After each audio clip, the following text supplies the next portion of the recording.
My name is Chetanananda Kurma. Today I am going to tell about Veerappa, our great hero and our tradition. నేటి ఆధునిక జీవన ప్రయాణంలో కుర్మ సామాజిక వర్గానికి చెందినటువంటి వీరప్ప పుస్తకావిష్కరణ కార్యక్రమానికి వచ్చినటువంటి పెద్దలందరికీ ధన్యవాదములు. నా చిట్టి మనసుతో కేಳು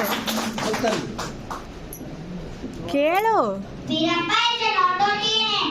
He is the brave and courageous shepherd who lives long time ago, 2500 BC. He is very special to us because he is the deity of Kurma, Kurva, Kurba and God people. సమాజంలో ఒక్కొక్క సామాజిక వర్గానికి ఒక్కొక్క ప్రత్యేకత ఉంటుంది. అలాగే అనేక వైవిధ్య సాంస్కృతిక సంపద కలిగిన కుర్మ వంశం మహాభారతంలో కురువంశం నుంచి వచ్చింది. కన్నడలో గొర్రె అంటే కురి అంటే గొర్రె అని, గొర్రెలు కాచే వారిని కుర్మలు అని అంటారు. చరిత్రకారుల ప్రకారం 1336 హంపీలో విజయనగర సామ్రాజ్యాన్ని స్థాపించిన హరిహరరాయలు, బుక్కరాయలు కుర్మ వర్గానికి చెందిన వారుగా చెబుతారు. కుర్మల జీవన విధానం గిరి ప్రజలకు, మైదాన ప్రాంత ప్రజలకు దగ్గరగా ఉంటుంది. పూర్వం గొర్రెలను మేపి దాని ఉన్నిని సేకరించి గొంగలు వేయడం ప్రధాన పని. ఈ గొంగడిని జడివానలో కప్పుకుంటే చుక్క నీరు రాకుండా, అదే చలికాలంలో కప్పుకుంటే అమ్మఒడిలో వెచ్చగా నిద్రపోయినంత హాయిని కలిగిస్తుంది. కాలక్రమేణా వస్తున్నటువంటి పరిణామాల వల్ల కుర్మల జీవన విధానంలో మార్పులు వచ్చి అనేక రంగాలలో రాణిస్తున్నారు.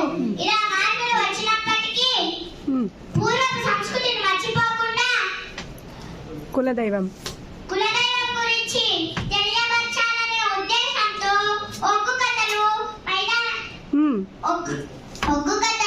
మల్లన్న పండుగలు, వీరప్ప నవళ్లను నిర్వహిస్తున్నారు. కులదైవం మల్లన్న, గ్రామదైవం వీరప్ప వీళ్ళిద్దరూ శివుడి రూపాలే.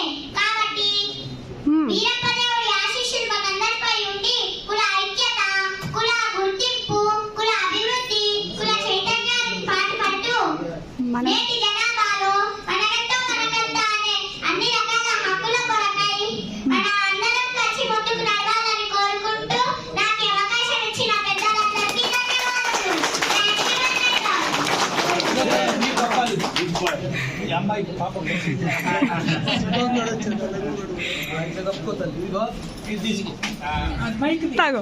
మైక్ వదిలేసి ఇది పట్టుకుంటుంది.